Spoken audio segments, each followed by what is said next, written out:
Thank you for this opportunity. I'm delighted to be able to present to the Asian Management Conclave to 50 education leaders from 15 countries in Asia. I'm delighted to do this. And I am also delighted that this is the first formal speech I've made from our spare bedroom. So that is also a first for me. So I've been Dean of Chicago Booth for nearly 5 years now, so I'm in my 5th year. And so I thought I would talk about this general topic, which is what does a global or international business school see as its roles, responsibilities, as well as expectations in the Asian context. And in order to do that, I want to partition my talk into 4 parts. I won't take very long. I plan to speak for about 20 plus minutes and then turn it over to you for questions, assuming I can hear them. So the first one I want to do is spend a few minutes, not too long, kind of giving you an overview of what we do in Asia. And this is not intended to be a publicity talk or a self-advertisement. Rather, it is intended to set the context for what I'm going to say later. So we are all we operate within our own context. And so I want to set the context for what does Chicago Booth do in Asia. So for the past 15 years, so we've now had a program in Asia for 15 years. We have run an executive MBA program out of Asia. And as was just mentioned to you, until last year, we were running the program out of Singapore, and starting this year, the program runs out of Hong Kong. The program has about 85 students each year. They tend to have about, on average, 12 years work experience. So these are people in their mid-30s to early 40s. The program is 21 months long, so it's much longer than many of the local programs. And it's one quirky feature, which we consider its primary asset, is that it's a standalone program taught by our own faculty. So our faculty fly out from Chicago to teach each of the modules. All the modules are taught by our faculty. And in many cases, the program in Asia is close to identical to the programs in Chicago and London, which is the other place where we do. Now, it is not true we are moving from Singapore, so we have 3 other major footprints in Asia. Singapore is one of them, and I think given that you're in the SMU campus, we will be literally next door. Our new center will be, assuming the lease goes through, at the National Library building, which is next door. And there, in that center, we do not do degree programs, but we commit to executive education calendars. We run something called an accelerated development program out of there, as well as running career services, admission, alumni relations, and so on. We have 2 other substantial footprints in Asia. We have New Delhi and we have Beijing. So these 4 locations make up our physical footprint in Asia. And in Asia, we do 5 types of activities. First is we support faculty research. Second, we have the executive MBA program. Third, we do non-degree executive education. Fourth, we do career services and placement for all our programs, our US-based programs as well. And finally, we do alumni relations. So the 5 things that we do in Asia. That's the context. Now let me move on to my general kind of theme of my talk. My theme of my talk is to for an international business school, a question that doesn't get asked often enough about having a footprint, having a substantial presence, programmatic or otherwise, in Asia, is the question why. And this seems self-evident, because most of you will reply, why not? I mean, this is the hottest part of the world. There's so much action here. The economies are growing. There's so much talent here. Why would you not be here? And so, but I think it's actually instructive to ask the question, why should we be in Asia? And each school, I think, will answer it differently. Different schools should answer it differently. And I think the common theme that you will hear is it somehow being with a substantial presence in Asia furthers their own missions. It furthers their mission as they articulate it. And just to illustrate this point, let me say what our mission is for Asia. Our mission for Asia is the same as our mission since we were founded in 1898. And that is, we have a twofold mission: to create knowledge with enduring impact. So that's our research mission. And second, to educate and influence current and future leaders. That's our educational mission. So we have a research mission and an education mission, and we believe, as my two predecessors have believed, that having a substantial presence in Asia helps further that mission. This seems like a remarkably inward-looking way of looking at it. Why aren't we talking about demand? Why are we looking inward and asking, are we delivering on the mission?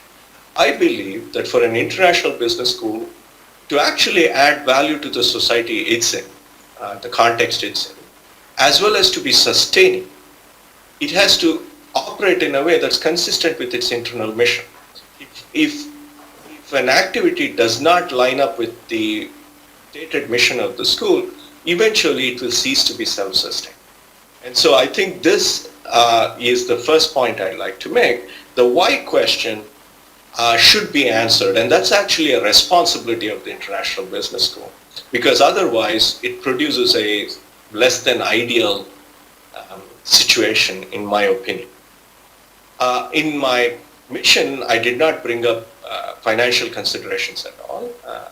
We are fortunate in having a strong balance sheet and a P&L, but the reason I did not bring it up is, as educational institutions, I believe that financial considerations are constraints, not objectives. That is, we may require a program to break even, but that's a constraint. That's not an end in itself. The end should always be towards furthering our mission. And I believe that when you think of, for example, expanding within your own region, you may be well served to have this kind of limiting but disciplined approach to asking the question why first, because the world is a very big place and it has lots of opportunities. And one must be careful in what it chooses to do. So the next question after why is what? So let's say we do feel that Asia will allow us to further our mission, then what should we do? And the way we see it is whatever we choose to do in Asia must be aligned with our own internal organizational priorities. Even if it means missing out on some of the market, missing out on potential future leaders or on research opportunities, even if that is the compromise we have to make, we believe that we should be aligned with our own internal priorities in deciding what we will do in Asia, as in anywhere else in the world. So let me again, as the way of illustration, walk through what are our priorities internally. We have 5 of them, 4 of which are supported through our program in Asia. The first one is to simply strengthen our faculty. That is not supported actually directly by our program in Asia because we do not recruit faculty into Asia. We recruit faculty only into Chicago. But indirectly it's supported because faculty join us, because their research and teaching activities in Asia can be supported by the school. So it supports it indirectly but not directly. The second priority for us is to support and leverage our faculty's research. And that is very well served by our Asian footprint. So I want to point out 2 specific projects, research projects, that are supported by our Asian footprint, have a uniquely Asian feel to them, in that these are projects that look at very important aspects of Asia, and yet these are not, how would I call this, country arbitrage projects. They're not actually, for example, things you could have done somewhere else that you're now repeating again in Asia. These are genuinely projects that could not be done anywhere else, and therefore having this Asian footprint has proven extraordinarily helpful for us. The first project, and being Indian, I'd like to start with India. I'm joking. It's other than cricket, I have no parochial vestiges left. I do follow cricket, and in fact, I'd like to go back to the Bangladesh New Zealand game soon. But other than the reason I brought up India is Marianne Bertrand, who is one of our top labor economists. She's Belgian. Marianne studies the Indian Administrative Service. If you don't know what this is this remarkable organization that dates back to the days of Queen Victoria, which is the civil service that runs India. And it provides a unique opportunity to study a very large bureaucracy, large, powerful, and long-lasting bureaucracy. Marianne has been able to get extraordinary access to data through the courtesy of the Indian government. So she actually has access to performance data of these bureaucrats, their recruitment data, and she can study things like the efficacy of the entrance exams. For example, she can study whether or not the entrance criteria, which admits these bureaucrats or civil servants into the system, whether those criteria actually end up becoming important in determining future performance of these civil servants. So this is a way in which this is a project that I'm reasonably confident would simply not have the same kind of impact or possibility if it was done outside India, because this is such a unique organization. So that's an example of research project that's supported in Asia for us. The second example is Professor Chris Shi out of Beijing. Chris studies happiness. He's a social psychologist, and he studies happiness. And one of the things that his project is studying is happiness in China. And this is actually, it's very early to tell what the results would be like, but it's an example of a very important social psychology project studying the happiness in Chinese society. Has lots of implications for China as well as for the field of social psychology. And again, it would be meaningless to attempt this project anywhere outside Asia. So that's a wonderful project, one that I'm very proud of, and this is an example of the research footprint that we have in Asia. Our third organizational priority is to support a broader set of career aspirations for all our students. Increasing number of our students want to work in Asia, regardless of which program they go to. 20 years ago, our finance-oriented students, and as some of you know, finance has always been a strength of our school. Our finance-oriented students would go to work on Wall Street. They'd go to work for Goldman Sachs. And now they do want to work for Goldman Sachs, some of them, but they want to start in Goldman Sachs in Asia.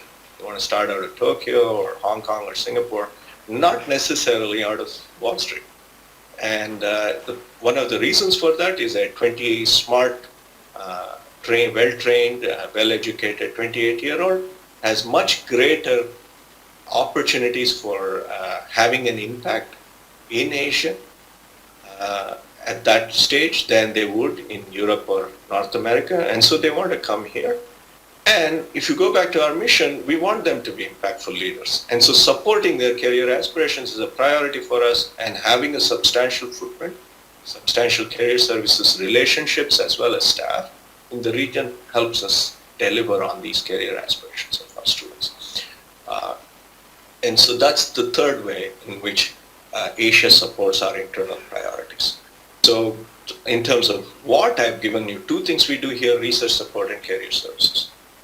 The fourth priority for the school, and by the way, these are not in decreasing order of importance. The ordering 1 through 5 was done essentially randomly there. And so the fourth priority for us is to attract a broader pool of leaders, potential leaders. And our Asian executive program has always used that as the yardstick on who it admits. It admits those people who will simply not come to a program that we run out of Chicago. That's why we pick mid-career people, 30 to 40, mid-30s to early 40s. And also, these are from regions that our full-time MBA program, which admits people from 55 countries, simply underserves. Example of a region that's served by our Asian executive program, that's that would have been non-existent without the Asian Executive Program is Indonesia. We have now an outstanding alumni base in Jakarta, and we simply would not have had it if we did not have a program out of Asia. Example of a market that is served both by the full-time program and by the Asian program, and yet we feel that we would have underserved the market if we had concentrated solely on the full-time program back in Chicago, is China, mainland China. And by having a campus in Hong Kong, we hope to serve mainland China much better. And in fact, the first class's demographics suggest that we will in fact end up doing that. And finally, our fifth priority is to support our alumni, and having these points of congregation where the booth network can thrive and grow in Asia. Our centers in Hong Kong, Singapore, New Delhi, and Beijing helps to serve as focal points around which our alumni can connect and thrive. And so that also serves an organizational priority. So if you look at what the activities I've described, they align quite well with our organizational priorities. And going forward, those will be the kind of activities that we do. The second criteria we use to determine what we want to do is on the demand side. So far I've been talking on the supply side. Let me talk a little bit on the demand side.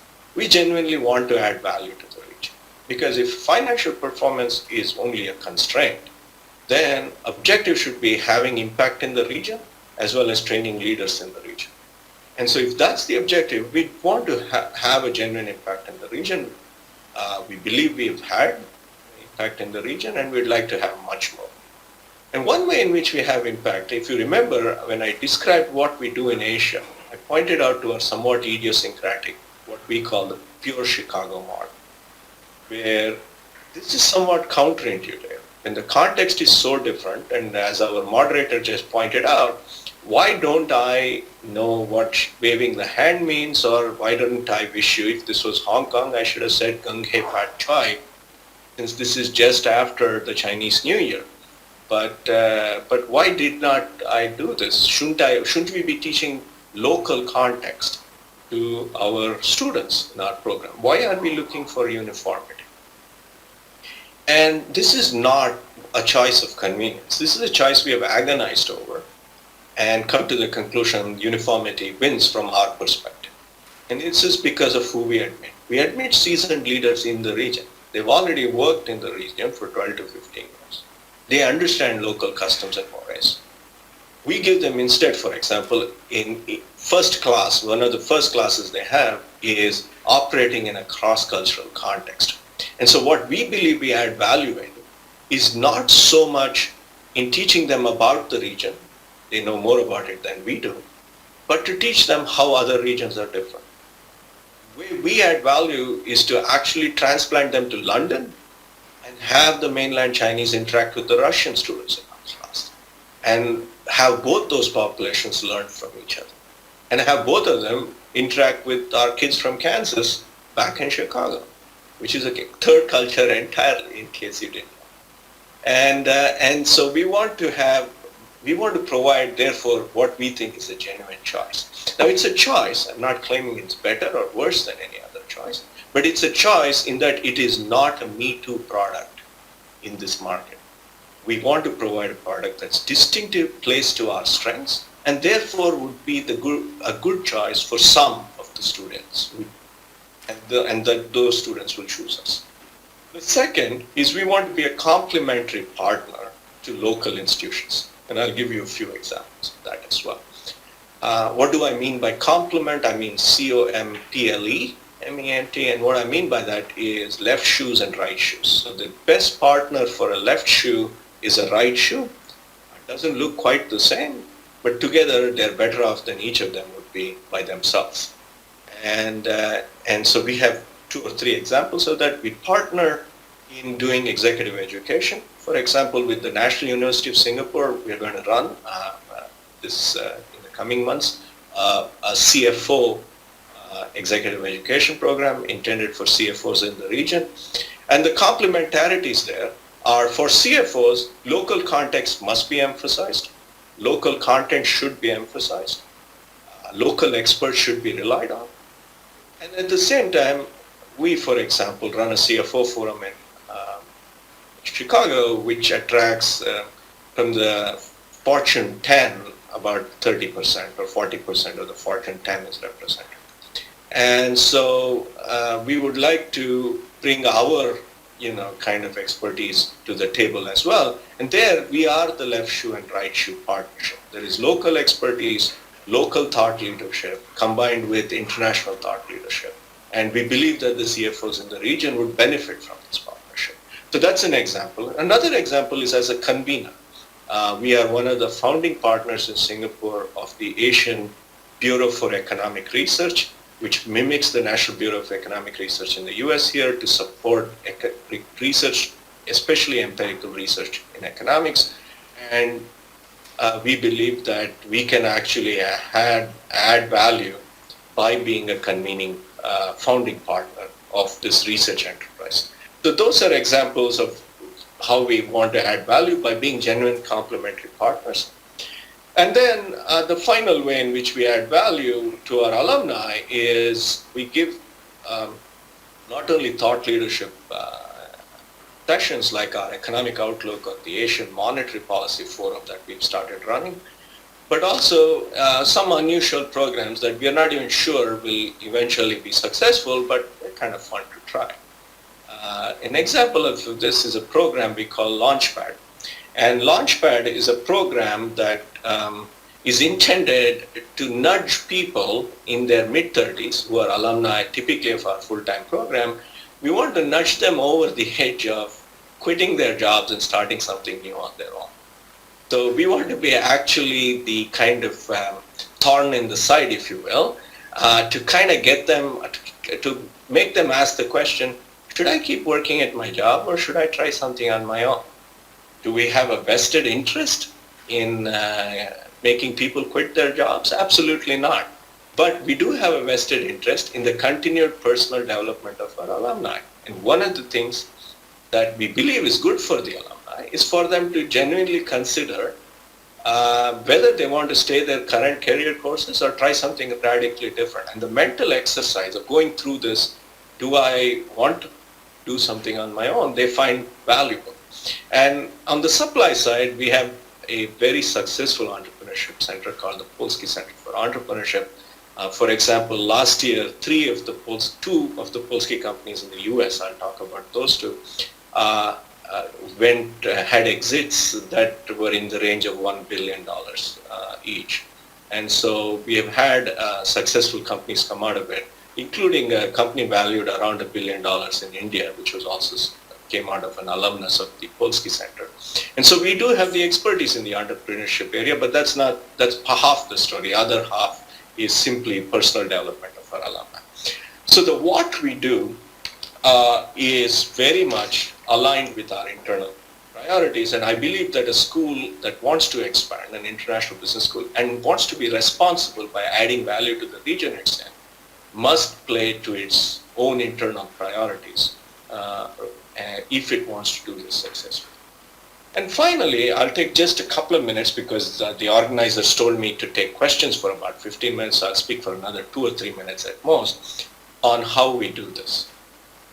So the model we use is a centralized faculty based out of Chicago.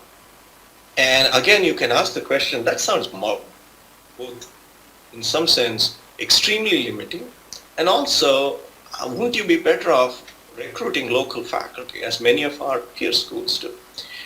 All these models have value, but if you look at our primary mission, which is also a criterion by which we judge our tenure-line faculty members, we have a research mission, a knowledge creation mission, and we believe having a cohesive tenure-line faculty together in one building in Hyde Park, despite the fact we have 4 campuses and 3 more centers spread out around the world, having them in that one campus builds a very good research climate, and that would allow us to continue to have the kind of research success that we have had.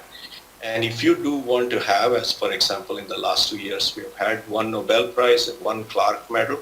For those of you who don't know, the Clark is a little harder to win than the Nobel Prize. It's not shared, and you have to get it before you're 40.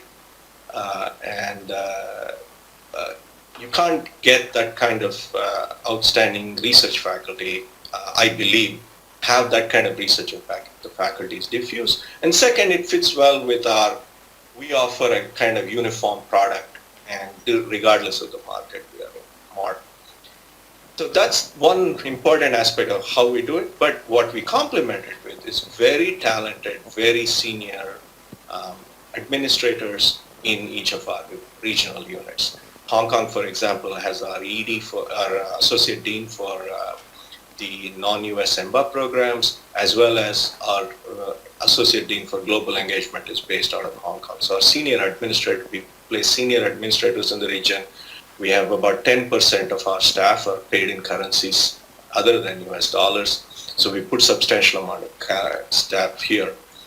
And finally, if you look at how the community is built around our students in this region, the community is almost indistinguishable from the community we have in Chicago in one sense. In one sense, it's completely different. The standards, for example, on what constitutes a good meal is very high in Hong Kong and Singapore compared to London or Chicago. But on the other hand, the commonality of culture is represented. For example, one of the key aspects of our culture is we have a very strong supportive community that still respects the individual. We do not need people to conform with each other, we do not require people to agree with each other, to support each other. And that culture, within 21 months, regardless of which country they come from, they pick up. We are very happy that that happens. That's an important part of what we do as well. So I've given you, to summarize, I don't want to take too much of your question time. To summarize, I've described what we do here, but I've also described, I think, our strategy, if you will. Our strategy has been to be quite honest with ourselves about the why question, and that the why question has led us to believe that it must deliver on our basic mission, which is a research and education mission. Second, that the activities, the what we choose to do, must serve two important criteria. One, it should align with our organizational priorities. And second, we should believe that it genuinely brings value to the region. Without this, we do not believe it's long-term sustainable. And we've been here for 15 years and in Europe for 20 years. And so that kind of sustainability requires benefit. And then finally, the how part is heavy on staff, light on faculty outside the US, keeping our faculty in-house. And that limits our scale. So we cannot grow very much. So we are very careful in which markets we want to address. So that, again, I thank you for this opportunity to speak to this very distinguished body. While I'm very fond of chili crab, I still, I could not make it out to Singapore. But I hope to see you all in the near future, and I look forward to your questions. The audio is a little bit off on my side, so maybe the question can be repeated for me so that I get it. Thank you so much. Thank you very much.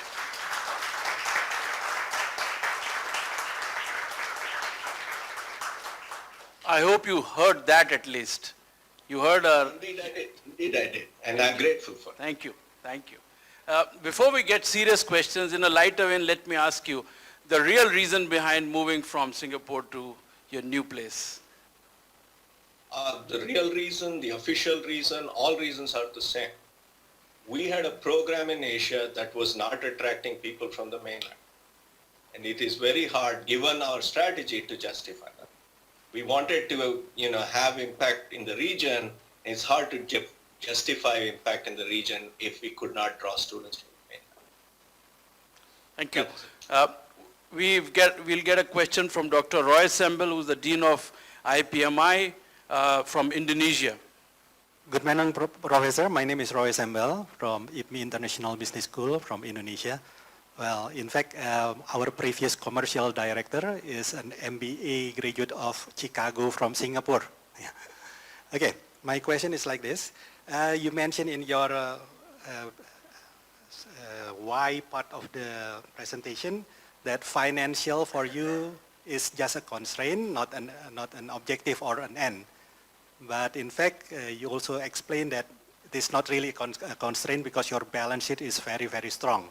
Now, taking it to the local context, For most of the private business school in the emerging countries, financial is actually indeed a constraint. Yeah. In that context, can you enlighten us on some opportunities, for example, to cooperate with the Chicago under this constraint of our private business school in emerging market, like in Indonesia? Thank you. Thank you. I heard most of it, but if you can repeat the gist, that I'll be safer. Sure. So essentially the question is that business schools, unlike in Asia, most business schools in Asia, unlike US, are not heavily funded. They do not have a very long history. So there are financial resource constraints, especially for funding research. And in this, what is it that top tier schools like yours could do with the Asian partners here, Asian business schools here, to further the research agenda in Asia? That's a very good question. There are, different schools will probably give you different answers. I'll give you the ways in which we have tried to support the research community here. One is there are activities that require things with high fixed costs. So for example, if you're setting up this example is this Asian Bureau for Economic Research, the idea there is it will serve to support specific projects, but it will also provide a forum for faculty to expose their results, their research to peers, and therefore get feedback, which is another scarce resource. And finally, we'll have some kind of central convening capability. These are high fixed cost activities. So these require investment up front in order to get them off the ground. And so one of the things that we have helped do is to bear some of those fixed costs. So by picking up the fixed costs, what's left is just the somewhat lesser variable costs to be borne by the local partner. So that's one way we do it. The second way we do this is if there is a genuine complementarity between a professor at one of your institutions and a professor at one of our institutions, and by that I don't mean I have to decide that. All I need to know is that one of my faculty members genuinely wants to collaborate and wants to write a paper or work on a project or produce a report with somebody from another institution. Then to the extent that we can prudently do so, we will pick up the cost. So for me, the requirement to get involved in a research project is that my faculty members should get involved in it, right? So that allows us to actually also cross-subsidize, but we are doing it in a way where both places see value, right? So that's, I think, how we think of supporting research in the region. Thank you. Thank you. Questions in the room? Good evening, Dr. Sunil Kumar. Dr. Grandi here, the Dean of SPJN School of Global Management. We have a campus in Dubai, Singapore, and Sydney. You're doing a wonderful job out there. My daughter graduated 4 years ago and totally transformed coming out of Booth School.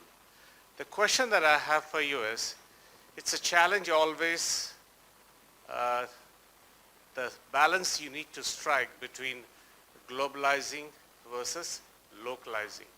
You did talk about several initiatives that you are taking to localize for the Asian context.